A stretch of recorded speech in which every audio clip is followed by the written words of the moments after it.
اللہ ایسا نہیں کہ کسی قوم کو ہدایت دینے کے بعد گمراہ کر دے جب تک ان کو وہ چیز نہ بتا دے جس سے وہ پرہیز کریں۔ بے شک اللہ ہر چیز سے واقف ہے۔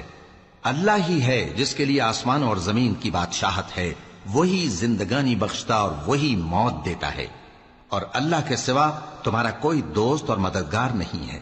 بے شک اللہ نے پیغمبر پر مہربانی کی اور مہاجرین اور انصار پر، جو باوجود اس کے کہ ان میں سے بعضوں کے دل پھر جانے کو تھے، مشکل کی گھڑی میں پیغمبر کے ساتھ رہے۔